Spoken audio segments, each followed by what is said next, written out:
All right. Good afternoon, everyone.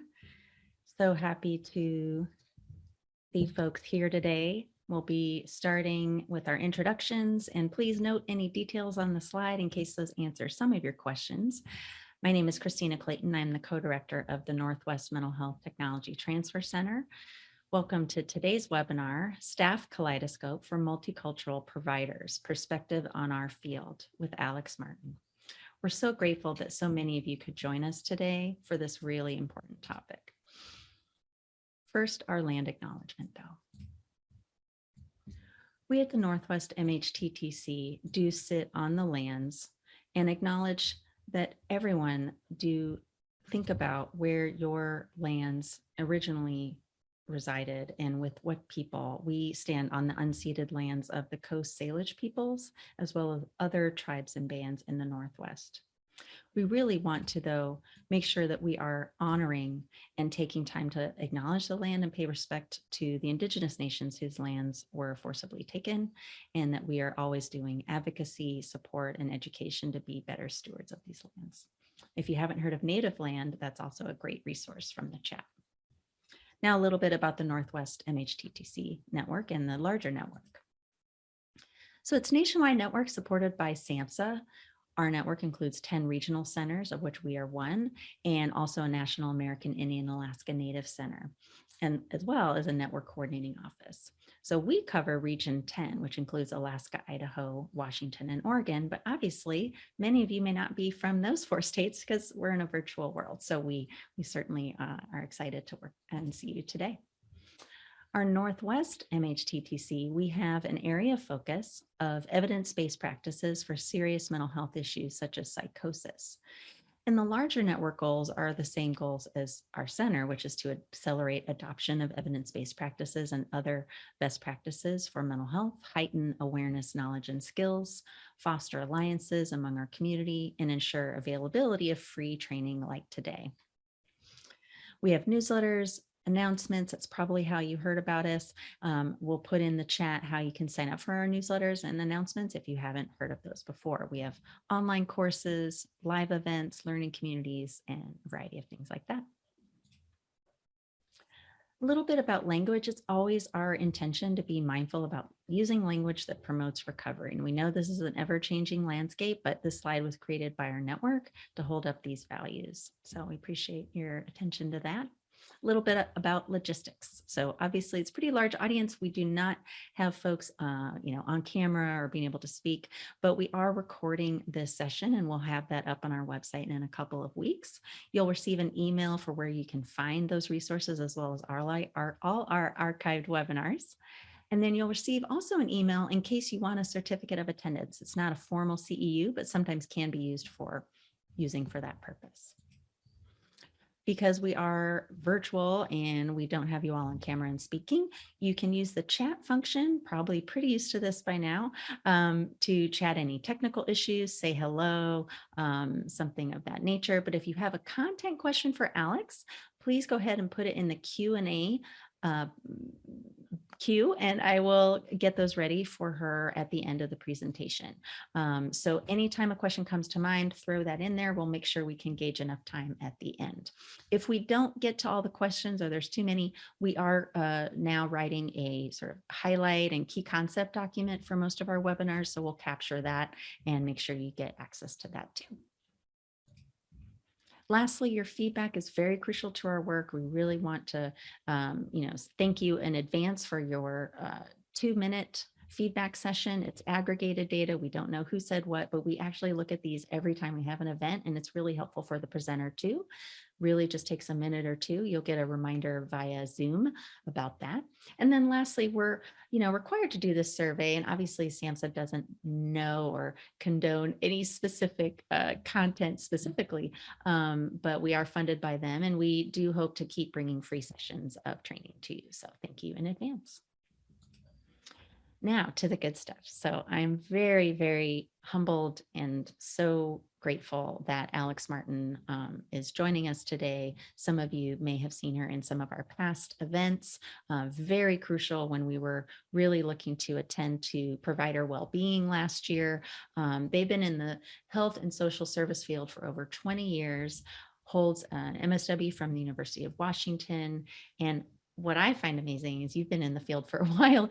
You started a private practice to attend to the special needs of LGBTQ I2 plus and Black, Brown, and Indigenous people of color, particularly queer and trans Asian and Pacific Islander people dealing with unique and special issues around race and culture, gender, sexuality, coming out, spiritual, conflicts, gender transition, and all of that. And I just, it's such a wonderful thing that you hold in our community. So let you say hello to everyone, and then we'll have a little conversation before we get to your slides. Thank you, Christina. Hello, everyone. I'll do a proper introduction as part of the webinar as soon as we get started officially on that one. But hello, good morning, good afternoon, good evening, good day, everyone. I'm so honored to share space with all of you. Oh, no, it's our pleasure, certainly.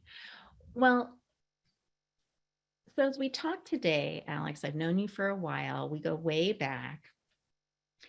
And I was so struck, and we're talking about how to support multicultural providers. And you chose the word kaleidoscope to describe this topic. And I thought that was amazing. So why that word and image? And what does it mean to you in this work, in this part of the field? Thanks for that. I hope people can see me smile. That said, to me, kaleidoscope brings happy memories, childhood dreams that I'm not embarrassed to share now as an adult. And the symbolism of a kaleidoscope to me is that of intergenerational history. It spans over time and culture. I believe that there's a universality to the multitude of emotions that this relic and iconography embodies. Figuratively, the many colors and shapes that it creates is, to me, it's evocative of how we ought to see the world: colorful, imaginative, diverse. Surely one can argue, but doesn't it make the view blurry? Is the real world really ever simple and straight to the point, right? It's not always clear, yes, but we have the capacity as the human spirit can soar to find clarity through life's journey, even if it's through our lens as clinicians and as therapists in our respective fields. So it really, I go to a happy place when I think of and I imagine a kaleidoscope, and I thought, ooh, let's focus on the positive by sort of injecting that word into our title. Well, I don't know how many folks may have had a kaleidoscope as a child or made a kaleidoscope as a child. And I really, really appreciate that description. That's even more beautiful than I imagined you might describe it as. So thank you for sharing that. So you've been in this field for a minute. You've been a trainer for a long time, and I'm sure you've been a teacher and a mentor your whole life. But what themes come up in your experience and in your training experience for folks working in the field who identify as multicultural? And I say, the caveat that word multicultural can mean lots of different things. And so, just opening that up as big and vague as a question as that could be. Mm-hmm. Are there themes that you've experienced, themes you've heard from people working in the field about what it's like to be multicultural and working in this field? Gosh, quite a lot, unfortunately. And I hope to address some of them today. I'll focus on the issues for now, because when I think about multicultural, I also think about how others perceive me as a member of a marginalized group. And issues that I think about are issues like impostor syndrome, secondary trauma, shame, survivor guilt included, transference and counter-transference. And I recognize we have a short amount of time today, but each of these issues really deserve their own full hour, right? So I'm hoping, I'm only really hoping to graze over them to start the conversation, and encourage everyone to follow up with their own self-work and with others to continue to keep learning and understanding these concepts and how to do better in our fields as either multicultural providers and as allies. But refocusing on the positivity of it, to me, the diversity is definitely a theme when I think about multicultural providers. I think about the colorful, then here's the kaleidoscope again, so that colorful thing that we can contribute as multicultural providers. And I hope to focus in on that positive aspect of our identities as it comes up in our respective roles as therapists and clinicians and providers. Well, and I think you brought up something I'm thinking of, which is, I am sure that it depends on where you're working. I can imagine there are cultures within teams that are just more kind of professional, or how folks are supervised, and there's all of that.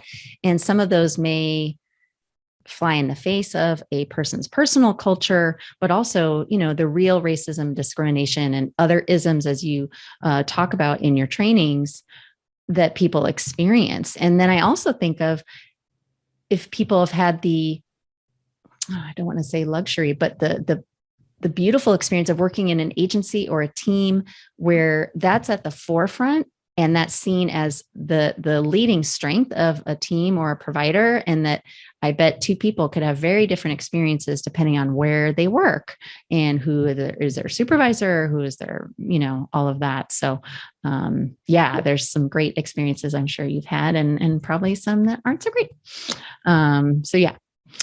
Well, so you have, I don't mean to keep harping out like we're ancient, but we go back a minute in the field. I think of this myself too. What would you say, especially in this light of being and exhibiting and supporting and coming into your own as a multicultural provider, whatever that means for you? What would you say, if you could, to your past self, knowing what you know now? It's a big question, but that sounds like a Miss Universe question. but but hasn't it been quite a number of years? For folks that I think they're feeling our energy, we have known each other for quite some time. I'm counting about 2 decades if my calculations are correct. To the question, what I would say to my past self, knowing what I know now, is this. And this is exactly what I would say to my clients and to my peers alike, is this. You is smart, you is kind, you is important. And that's a line from the movie The Help, played by Viola Davis, triple threat Viola Davis. We're going to see that again in this webinar. I just find it so beautiful, and the way she just says it, and that character itself, the way it's portrayed, and who the character is saying it to. It's just a beautiful moment in that movie. If anyone else has seen it, you might recall what that scene is like. But if you stick around, you'll see. I'm sharing the snippet of that. I just find that to be so empowering. No, I love simple, people are so simple and yet so powerful. Yeah, no, I think a lot of folks, the longer you go, the more wisdom hopefully you get. But at the same time, we can keep learning these lessons every day, because some of these little lessons just keep showing their heads, no matter where we go, no matter how much wisdom we think we've gained. But yeah, I think just it sounds like that you have what it takes within you to do this work. And we know we have to do our own work to sort of stay in the lane and feel like we're fulfilled, and also remaining in the field, which is hard. So, but thank you for that. I really appreciate that. I want to highlight, one of our participants said, "Didn't know better then. Now that I know, I do even better." Those are some great. I think. Thanks for sharing that, Shaylee. Yeah, that's really great. Well, As always, Alex, it is always a pleasure to talk with you. I look forward to us talking again. Thank you so much for this conversation. Thanks to everybody for your chat, and I'll let you take it away. Thank you so much again, Christina. All right, I'm going to be sharing screen right now. All right. Okay.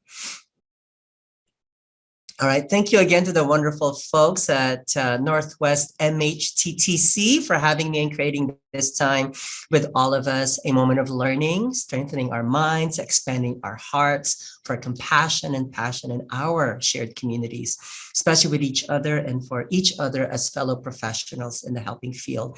I saw some folks chatter in our little chat box, folks from Florida, welcome, North Carolina, Nashville, Montana, and I saw some folks from Spokane, Yakima, and Toppenish.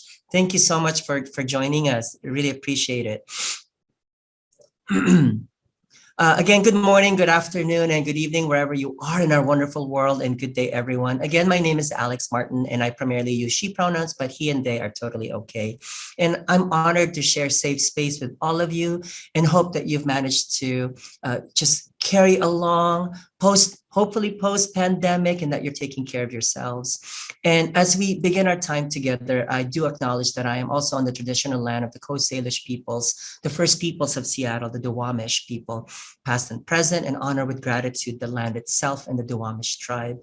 And as a proud Philippine ex-immigrant from the Philippines, I humbly ask permission from the first peoples of this land to allow me to be part of its storytelling and perhaps its legacy as well.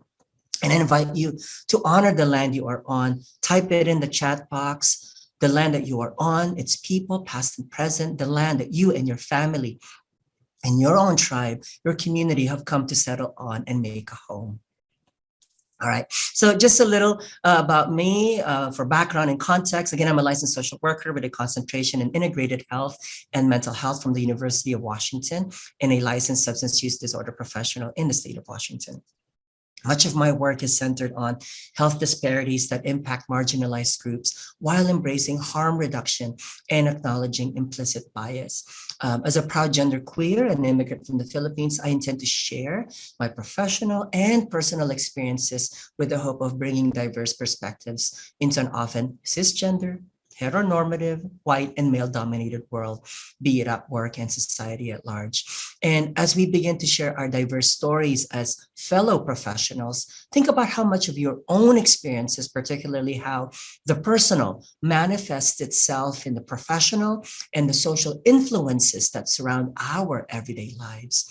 Like how you may identify as a man, woman, cisgender, transgender, white, black, brown, US-born, immigrant, what neighborhood you grew up in, or you live in now, your degrees, schools attended, to where your desk or your cubicle is situated compared to your peers, and even to management or where your private office is located, or are you in the neighborhood of the community you intend to serve, so on and so forth.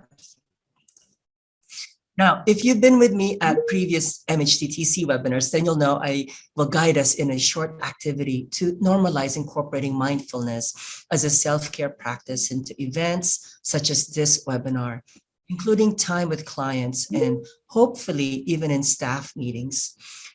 I would be so delighted if you're able to add this into your personal time, routine, even just a few minutes, we can do wonders. This mindfulness meditation activity is designed to assist in exploring our experiences in the present moment. Remember, this is just a snippet, and I encourage you to take your time as much as you're able beyond our short time. Let's begin. Before you enter into this mindfulness practice, find yourself in a comfortable seated position. Place both feet on the floor. Move your body to increase your comfort. And once you find a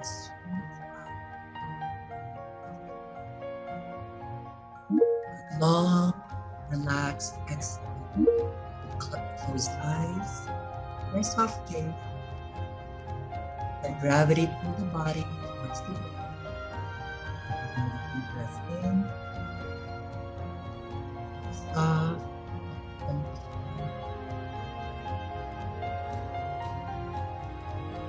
come. Inhale in.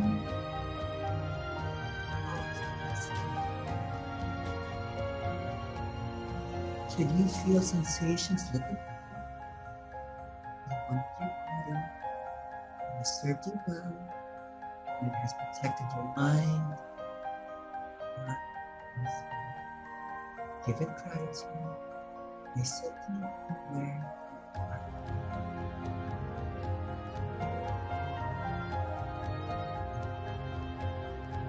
There's nothing to do.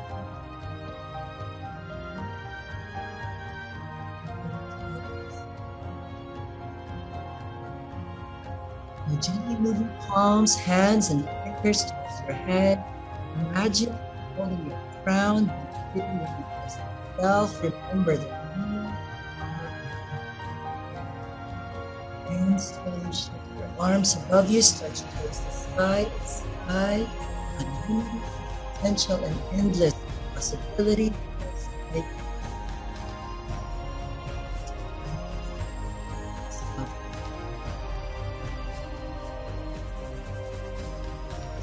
Complete a short practice. Open your eyes.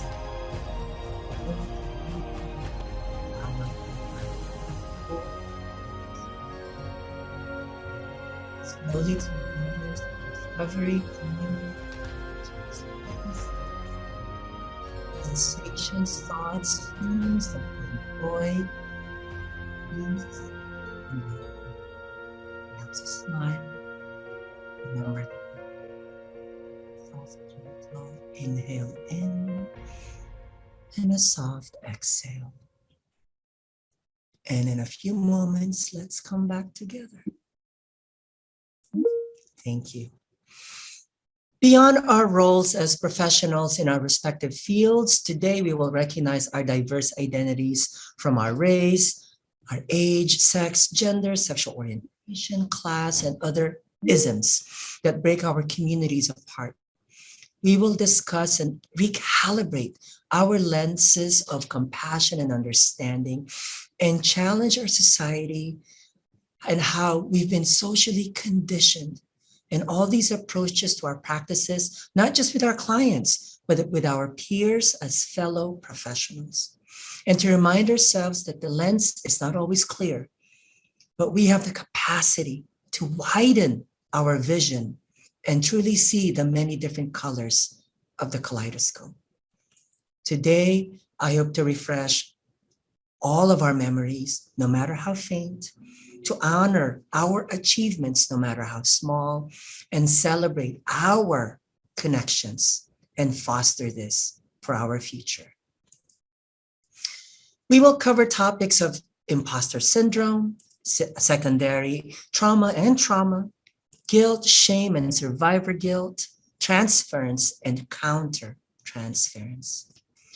Now, we're going to do a little interactive activity here. I'm going to click on this.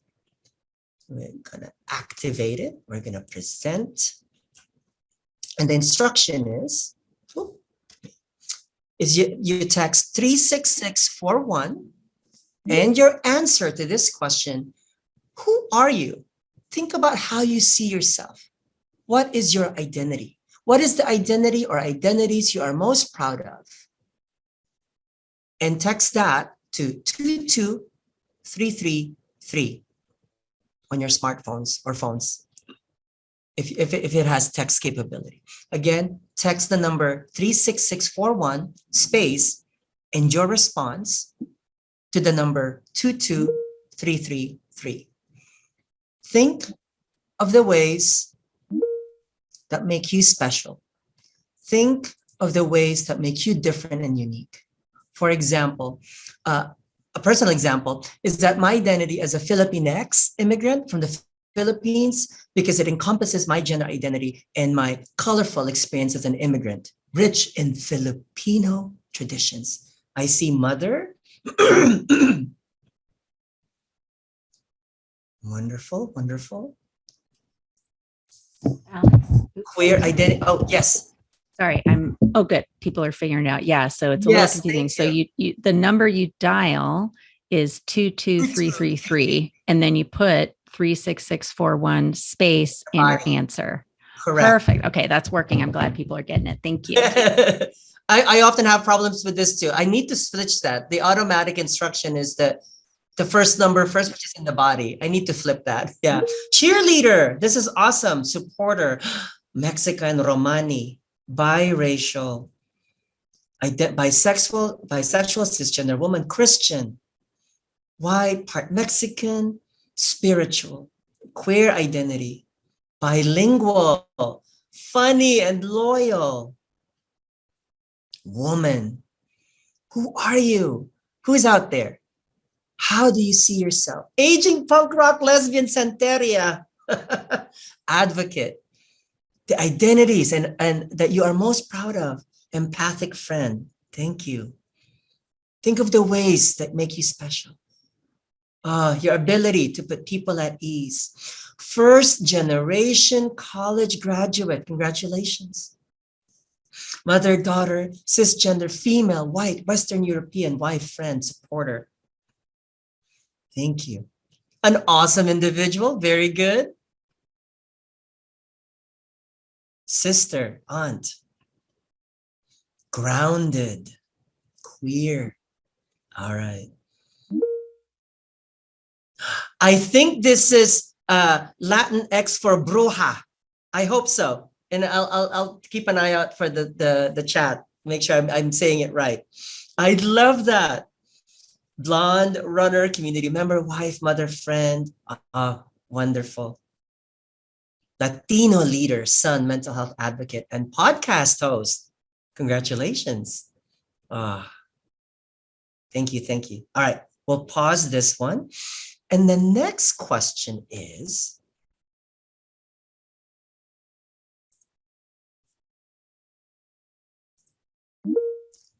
what do others see first when they see you? How do others perceive you? All right. Again, you're going to text then this number 2233. So text this number. It's 2233 is like the phone number, right? And then in the body of the text, type in 37741 space and then your response.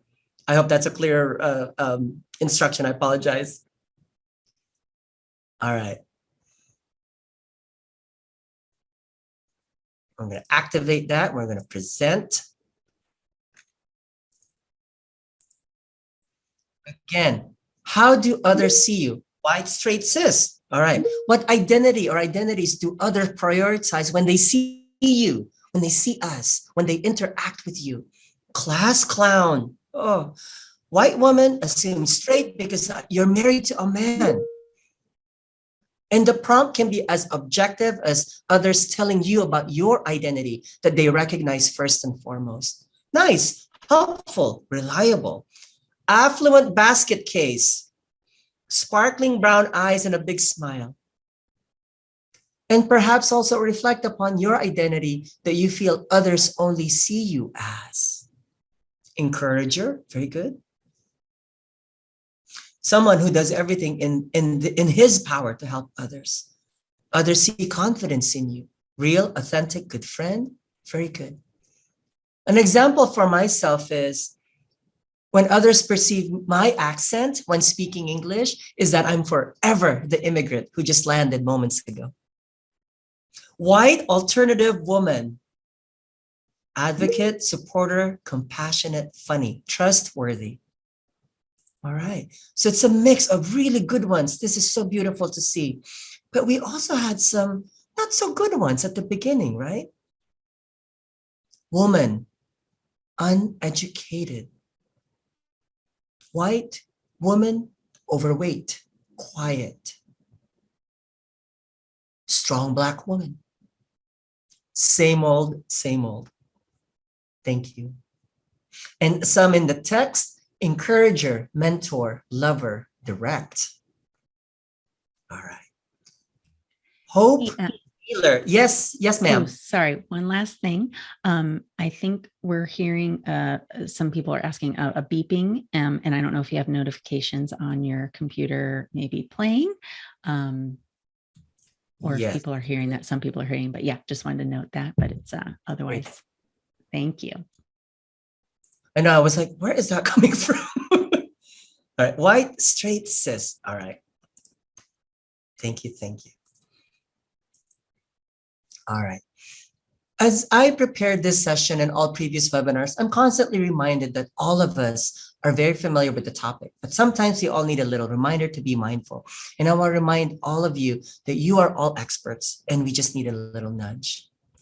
When members of marginalized groups like Indigenous people, women, cisgender, transgender, non-binary women alike, people of color, LGBTQ+, immigrants, people with different abilities, English as another language speakers, poor people, sex workers, people who commute hours to get from point A to point B, people with lived experiences versus degrees, and so on and so forth.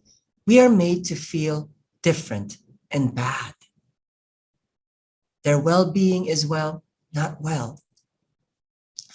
According to Dr. Dana Bodenheimer, licensed clinical social worker and author of Real World Clinical Social Work, Find Your Voice and Find Your Way, and in an article for the New Social Worker, the term imposter syndrome was originated in 1978 by two clinical psychologists, Dr. Pauline Clance and Suzanne Imes. The term was coined in an effort to capture the psychological fear of being found out, of walking around feeling as if one is faking it, or generally feeling as if one's own knowledge and skills are simply being performed rather than authentically held and felt. While Imes and Clance called this sensation imposter syndrome, Winnicott spoke about the concept of a true or false sense of self. He declared that developmentally, that children sense what their caregivers most want and shape themselves according to these perceptions. Rather than evolving organically and authentically, children censor their emerging selves in the hopes of pleasing their caregivers and subsequently securing the attachment. It's argued that once a false sense of self is performed, accessing a truer sense of who we are becomes incredibly difficult. Whether it's problematic generalist theory, we learned in graduate school, the invariably burdensome amount of paperwork, the sometimes lackluster supervision, committing to impossible tasks with a very little time assigned to us, we end up hiding as a coping mechanism. And our marginalized identities further push us away to seek support from supervisors and peers alike. If we fail to see our significance when we look in the mirror, how can we see the good in others? We've begun then to internalize it so much that we begin to cultivate the negativity onto others. My next question to all of you is, what activities do you engage in to combat imposter syndrome? I'll look at the chat box as well, and we'll also do the texting thing again through poll everyone. I'm going to click right now. Again, the instruction is the number to text is 22333 again. And in the body of the text, please type in 83410. Again, that's 83410 space, and then your response to the question. And I'll activate and present. Again, what do you do to engage to combat imposter syndrome? What do you do? What action items do you partake in? You incorporate cultural identity, you practice, you try. Thank you. Oh, I'm so sorry, Eric. Go ahead. If the text is rejecting your responses, go ahead and put it in the chat and I'll say it out loud. You make friends. Feedback. Supervisor skills. Oh, music. Oh, faking it till you make it. Dance. Affirmations.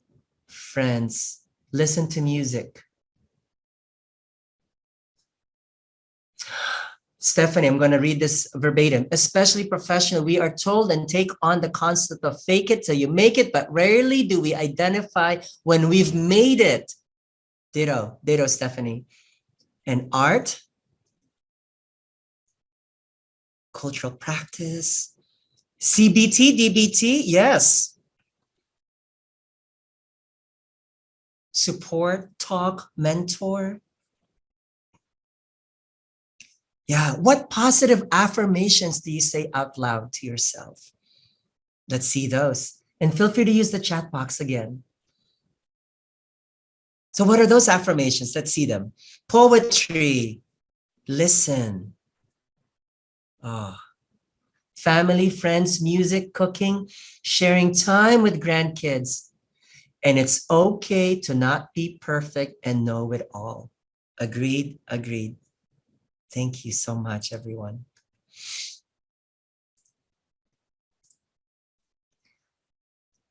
Like you've all said, you've got this. Yes, that's right, Barbara. Embrace the insanity. Thank you, Laura. Knowing is the first step, followed by understanding and allowing vulnerability to give us courage. Yes, I know, easier said than done for sure. So let's start with these simple words. And you heard me earlier on.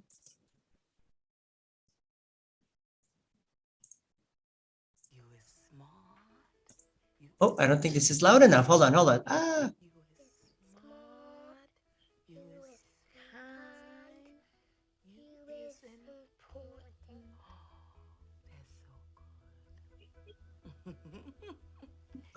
You is smart, you is kind, you is important. And remember, yes, Jill, you are worthy. We are worthy. And that we are good enough. You are good enough. I am good enough.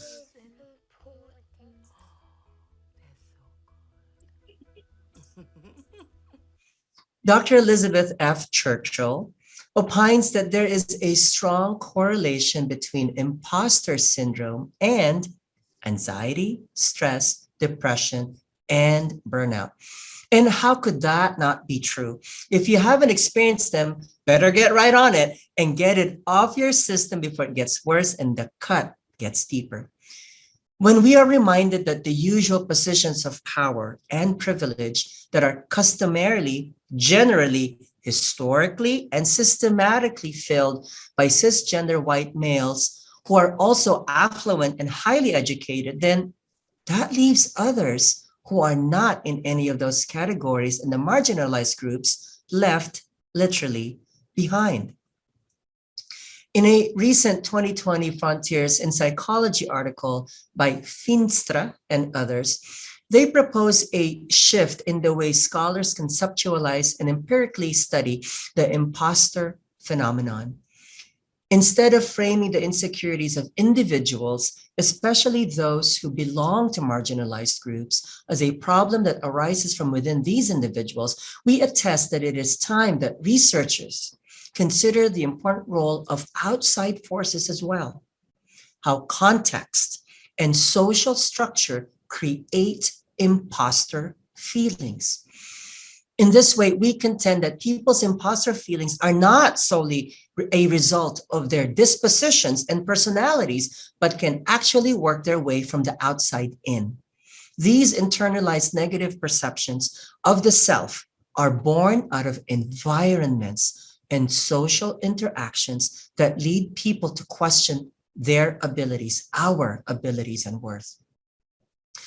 Further, although there are personal differences in the extent to which people feel like imposters, we've shown that there is considerable theoretical and conceptual support for the notion that imposter phenomenon is also context dependent.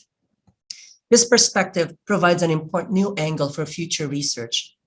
Instead of focusing heavily on characteristics of the individual, we urge future research to examine contextual variables at the societal, institutional, and interpersonal levels, which may shape an individual's imposter feelings. How incredibly relieving if we lifted this burden off our shoulders, that we are not responsible to carry it, but instead responsible for not carrying it at all, especially when we recognize it wasn't even our burden to carry in the first place. What types of trauma have you experienced that come up in therapy or in the workplace? Again, feel free to use the chat box. The phone number to text is 22333, and in the body, type in 83423. Again, that's 83423 space with your response. What types of trauma have you experienced that come up in therapy or in the workplace? Bullying, rape, ancestral intergenerational trauma, physical and emotional abuse.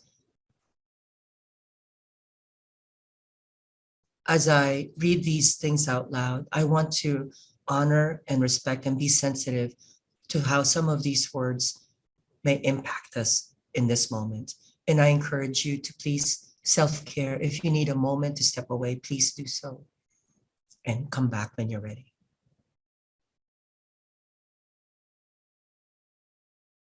Some of the responses in the chat box: feeling like I don't belong, sexism, neglect, abandonment.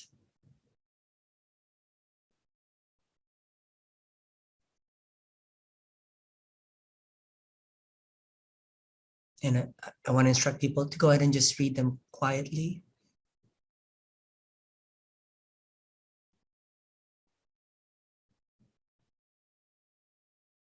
Silencing of marginalized voices. Suicidal thoughts. Trauma of being silenced. Sexual abuse.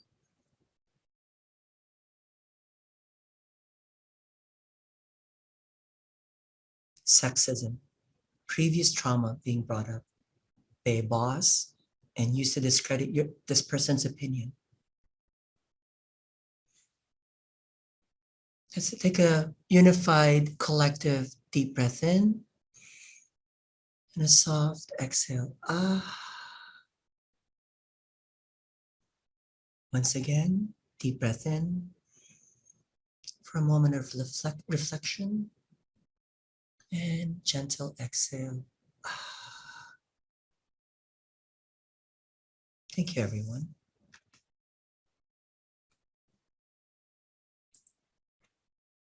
Now, second one is, what kinds of secondary trauma manifest in therapy and or in the workplace for us?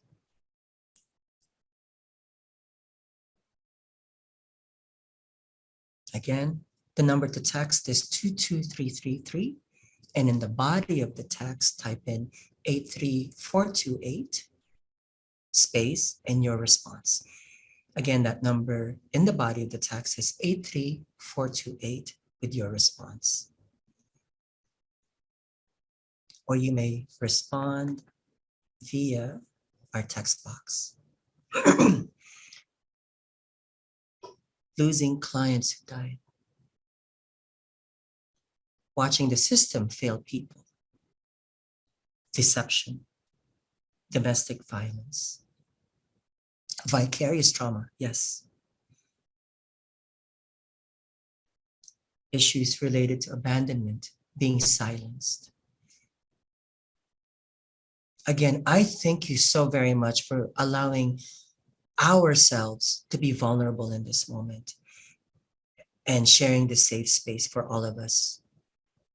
Becoming jaded. Failing the system, not enough support, lack of transparency.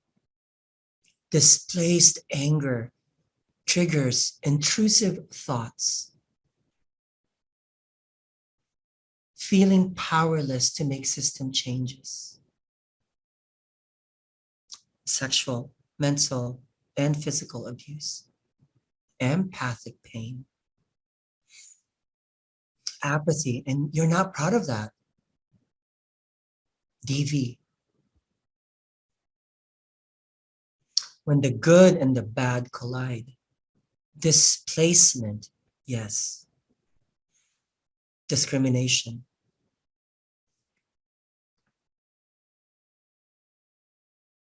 Thank you again. Let's take a collective deep breath in and a soft, gentle.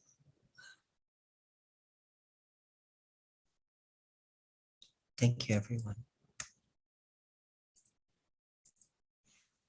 A 2019 Canadian series of studies conducted by Matheson and others stated that this contributes to a growing body of work demonstrating the negative associations between perceived discrimination and psychological symptoms, and further demonstrated the consistency between these relations across different marginalized populations.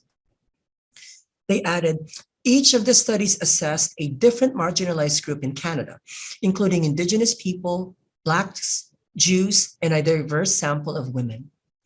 Their participants completed measures assessing history of traumatic events, perceived explicit and ambiguous discrimination, threats, and symptoms of depression and post-traumatic stress. The four populations varied in their experiences with Indigenous peoples, encountering the highest levels of trauma, discrimination, and psychological distress symptoms. Thank you, Christina. As organizations move toward policies of cultural safety, as well as programs and practices that are trauma-informed, there is a pressing need to understand the nature of the links between the traumatic experiences and discrimination among members of socially marginalized groups, including the specificities associated with each of the groups. I wanted to share that in my undergraduate training in behavioral science, I'm constantly reminded early on, and I'm so glad that it continues to stick with me to this day, with a forewarning related to our field. One of my professors said, don't go into counseling or therapy to fix yourselves or others. I'm paraphrasing, of course, but that's definitely what I heard in my novice brain at the time. Although we are in the helping field, we are not the saviors of others. Though that may be their perception, we, however, are facilitators of their journey to healthier life choices. When we inadvertently try to use our profession to heal ourselves, it's a disservice to our clients in the field. Now, I want to clarify, I don't want this to be confused with the therapeutic impact of witnessing our clients find answers and to heal themselves in the process. Our profession, if it becomes a therapeutic experience, would absolutely be an extraordinary and a plus factor for sure. Yes, Andrew, we lead horses to water and can do no more. Thank you.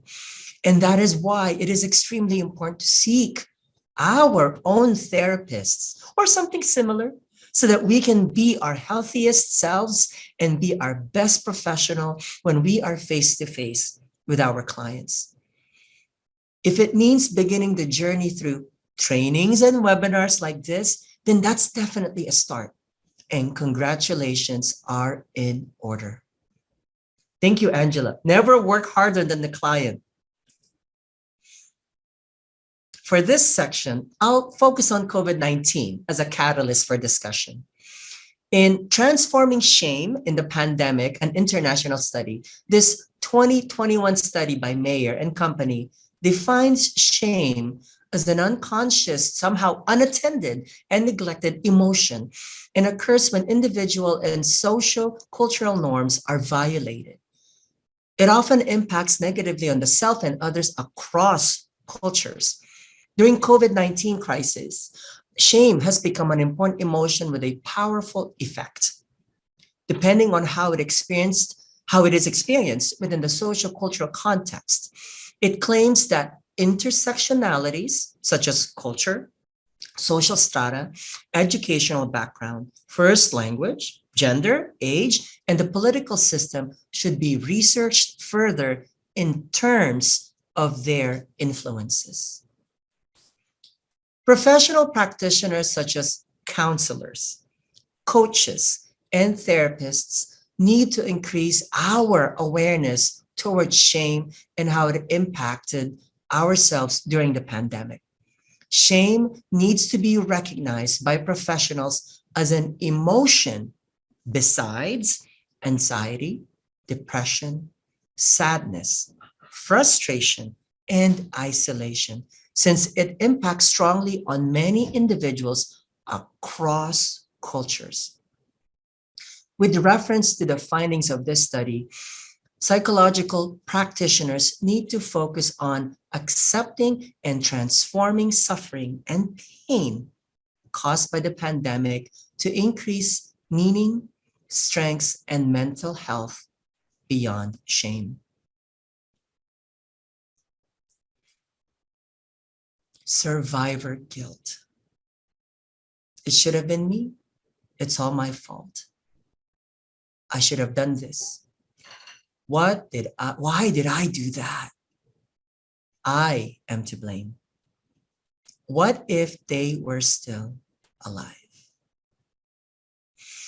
Generally, survivor's guilt can occur in relation to a traumatic event or a loss of life. When a person survives an event that others did not, it can lead to feelings of guilt. Survivors may question why they escaped death while others lost their lives.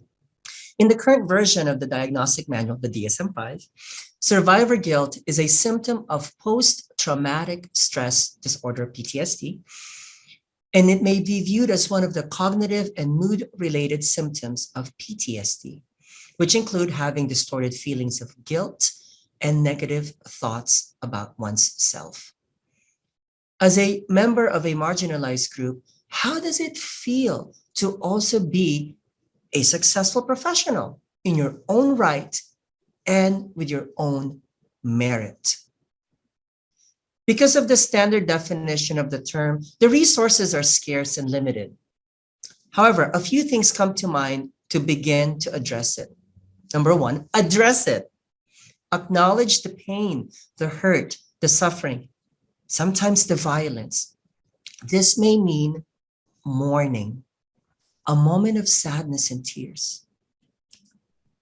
Then take the next steps away from these occurrences gently and move towards a space of healing.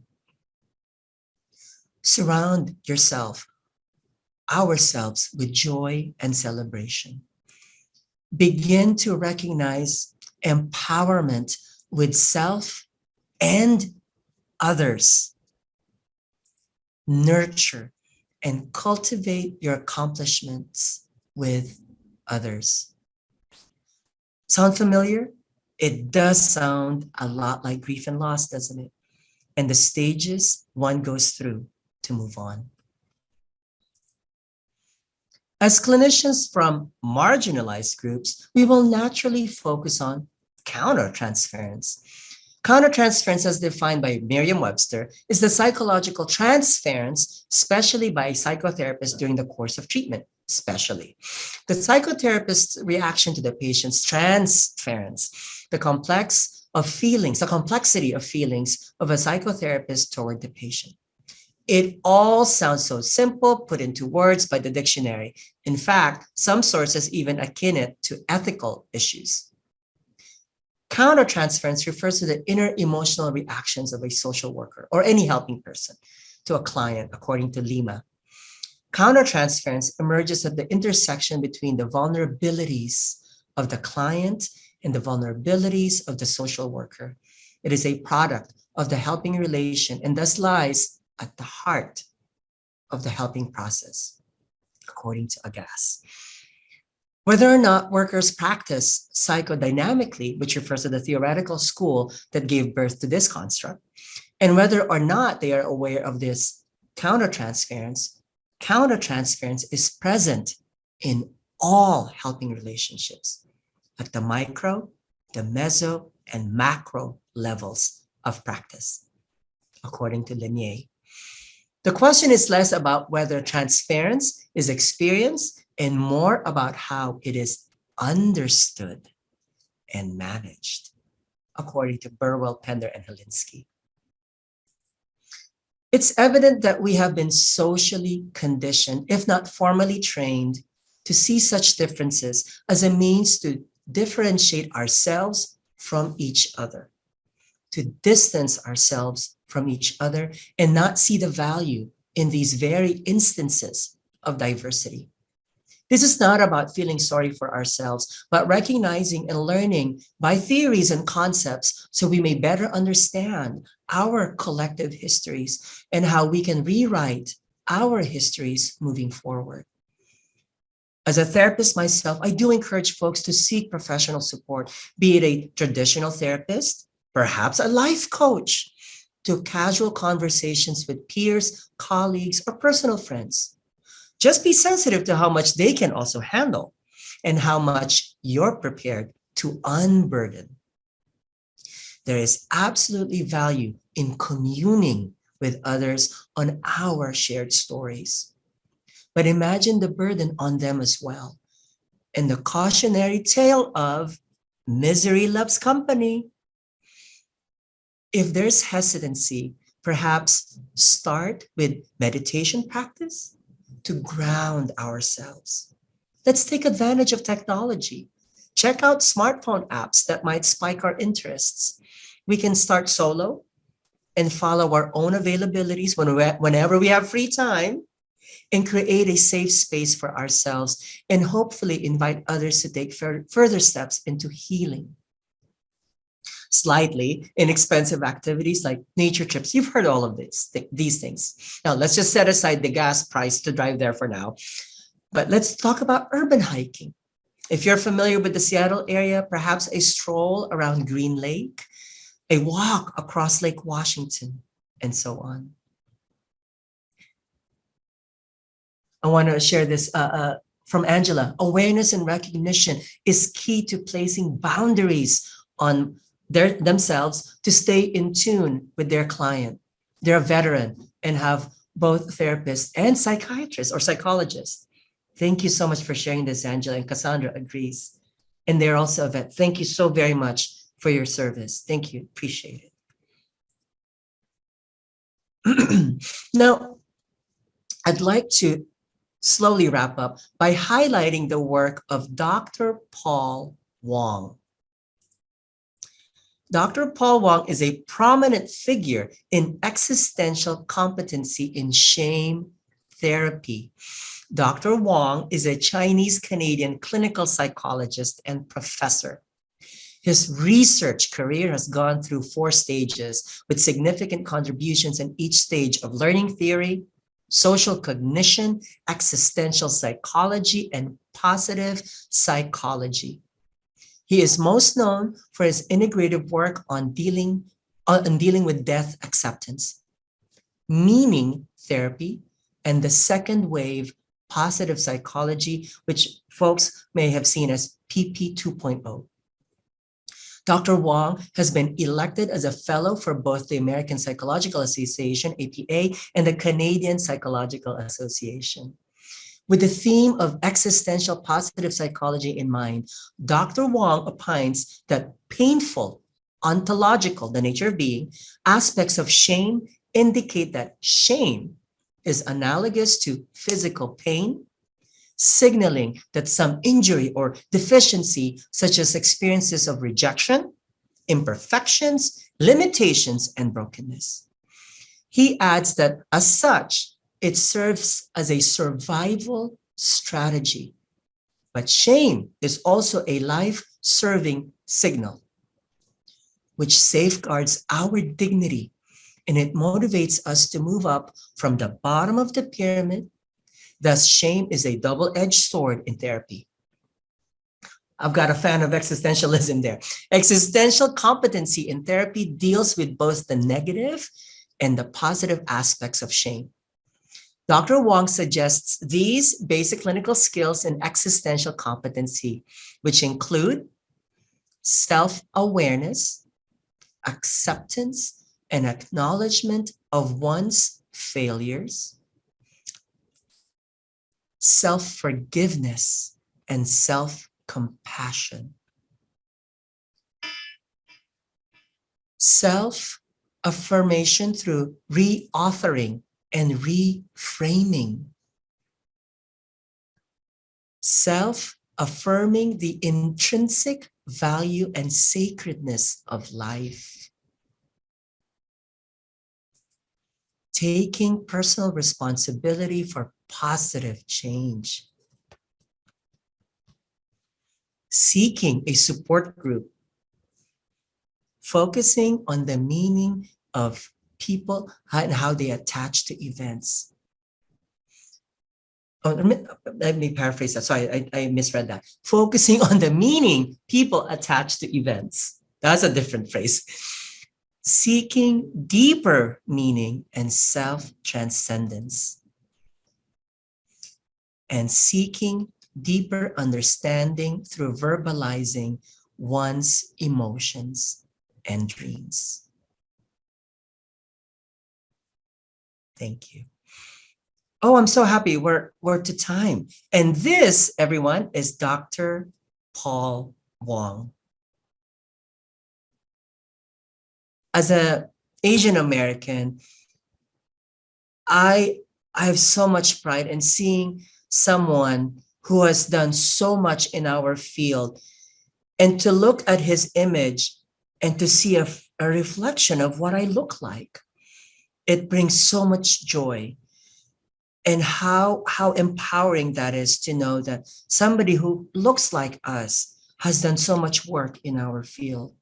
It's beautiful, simply said.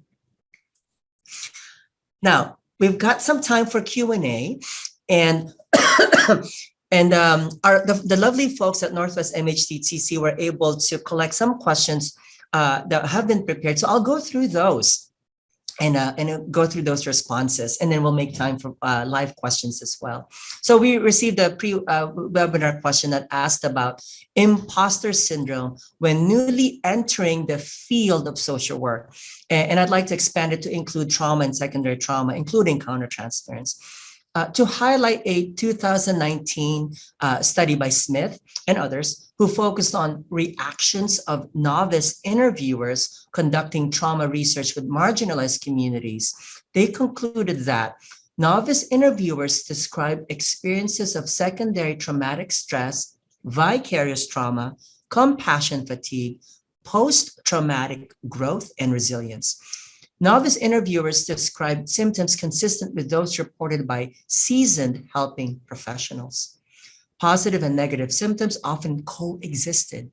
Interviewers who completed more assessments described reactions of sadness, anger, insomnia, and changes in worldview. Interviewers who shared similar traumatic histories or environments reported more examples of counter-transference. And what my takeaway from this is just being more experienced in the field will hopefully gain us more healing in the process. The other question was, has working in a virtual remote environment increased providers of color susceptibility to imposter syndrome? Quick answer, yes, according to several sources, which are mostly and readily available online. Because of the isolation, poor to lack of social support, visible affirmations, and so on, the pandemic definitely was a hybrid and is a hybrid for this concern in remote and virtual settings, as many of us have found ourselves. The responses and remedies are still very similar to traditional ways of combating imposter syndrome. I want to add, last year I presented an imposter syndrome webinar specific to that via Northwest MHTTC. So if you'd like to watch that training, simply go to Northwest MHTT's website and search imposter syndrome. Thank you. There's another question around any information on this topic regarding Native and Indigenous elders. I'm going to put down 3 resources that I'm hoping that this person might find and others might find helpful. Locally, there is the Indigenous Peoples Institute at Seattle University. And there's also the Native Indigenous Communities and Mental Health program and the Seattle Indian Health Board. And I'll quickly link on these, so just so you can see visually what once you click on them. And we have this webinar available for all of you to click on as well. But so this is what that page looks like through Seattle University. And then the Native and Indigenous Communities and Mental Health, that is through the mhanational.org. So there's some resources there. And then lastly, in Seattle, the Seattle Indian Health Board. It's taking a while to kick up. There it is. Just so when you click on them, you'll know that you're on the right page. All right. And then also the next question was around low barrier harm reduction facilities and employee trauma burnout. That's not quite a question. It was more of a phrase, but if I'm understanding correctly, how does one address trauma and burnout if and when working at a low barrier or harm reduction facility or facilities? And having worked in these types of settings for about 20 years, here are my personal tips and tricks. Number 1, self-care and self-love.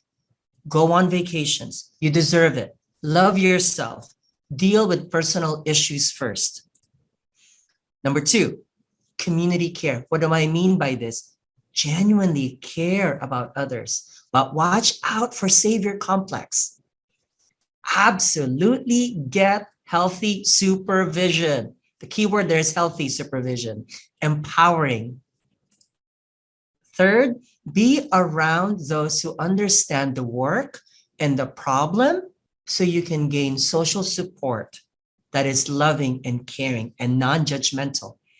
And that way you feel empowered to help others help themselves. It takes a village. And I'm guilty of this. I have a mixed group of friends, but I also have a set of friends who just don't get this type of work. And if that was my only source of social support, I don't think I would have been able to work in the field that's low barrier and harm reduction. It would have been very challenging. But of course, I then, as an advocate, I then take the opportunity then to educate my friends who have no experience or understanding of low barrier and harm reduction as a service to the community. So I hope that was helpful. And then within the context of shame, can you also include Toxic Shame and how, by John Bradshaw, and how to move from that to guilt to healing? Now, I do want to say, John Bradshaw is John's concept is well documented and respected and is a leading source and resource for this. So I'm not sure how much I can add more to his prolific work, other than to say, to supplement it with other disciplines that address specific issues with marginalized communities. For example, Bell Hooks, Kimberly Crenshaw, and other social activists, including Brene Brown and Dr. Robin DiAngelo. I believe you're noticing a theme here with my suggested list. I also encourage seeking out authors and activists whose face is a reflection of yours and whose work closely aligns with your own set of values. Oh yes, thank you, Stephanie. I love her as well. So I think you're seeing the theme here. As far as I know, John Bradshaw is a white cisgender man. And so I like to incorporate in their other points of view, particularly women's and feminist views, and particularly of color. That's very important to me personally and professionally. And then the other question was how to explore these concepts with a staff member who thinks that talking about diversity is racist. Ooh, this is a really good one. Now, just bear with me. And this is an assumption. but I do hope an intelligent guest nonetheless. I have found in my experience that POCs or person of colors will probably not think this way, generally speaking. I put air quotes here. So for the sake of conversation, let's assume that that said staff member is not POC, i.e. white. So this is what I would say. Number one, ask yourself, do you have the capacity to explore this with the staff member? Number two, then ask yourself, do you feel prepared to move forward? Next, are you prepared for any potential answer? And provide active listening skills without compromising your own values, personal and professional. And if so, are you prepared to provide a tangible set of resources to address their lack of understanding of diversity and inclusion? If not, then I suggest that they follow up with, and hopefully you have one or something similar in this role, a DEI or EIB representative. So DEI, diversity, equity, inclusion. EIB, equity, inclusion, belongingness. I know the phrasing has been changing at different institutions, but just it's around diversity, right? An option is to also for them to self-initiate, perhaps through a checklist. There have been self-modules on this subject, but an example I'd like to share is this checklist, and I'm going to click on it so you can see it. So there you go. And this is by Dr. Robin DiAngelo, the author of White Fragility. Let me try and zoom in. There you go. So this is a checklist. We're not going to do this. I'm just giving you what it looks like. So when you find it, you'll see this. So this is one. This is one example. There are other options as well. All right. Let me come back to this. Oops. And just lastly, if they happen to be in a leadership position, perhaps I may see them at the next webinar in an hour or so, focused on for leaders, a kaleidoscope perspective on diversity. And the last page, second to the last page, is just a list of resources, and you'll have a copy of this if you want to do further reading as well. And thank you so much. Again, my name is Aleks Martin, and I'm going to put down my contact info in the chat box.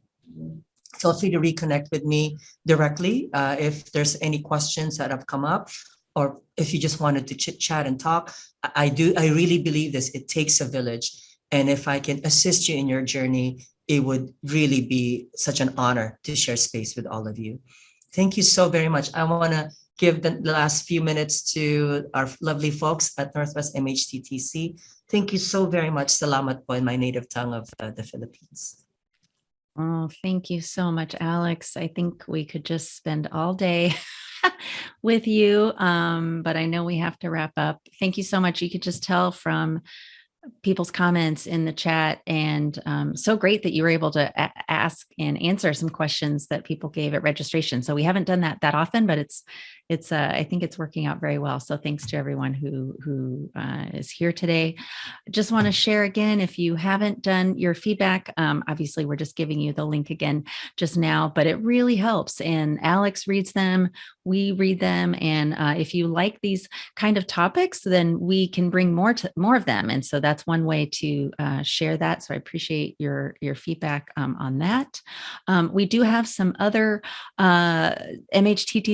MHTTC centers doing some great topics. We always have a lot of good things going on. So if you're not on our newsletter already and announcements, please feel free to go to our website and you can sign up for that. Also, there's a National Mental Health Awareness Month webinar series. There's the whole network does a lot of things, and anyone can go to anything. That's the beautiful thing about, as you said, takes a village. We can certainly not cover every content and topic area that is worthy. So please do join whatever events work for you. That's how you connect. I'm going to just leave that up and leave our chat up. Thank you so much, Aleks. It's always amazing to be with you. Thank you so much for everybody's really personal sharing today. I was not exactly prepared for that. And it's really, whew, yeah. So thank you everyone for sharing. And I'm so glad this was such a safe space for people to connect. So thank you everyone. Have a good rest of your day. We'll leave this open for just a moment. We'll get some things together for you as a wrap up. And if you want to share this webinar with folks, you'll be able to do so in a week or two. And take care. Take care, and we'll see you soon. Thank you so much.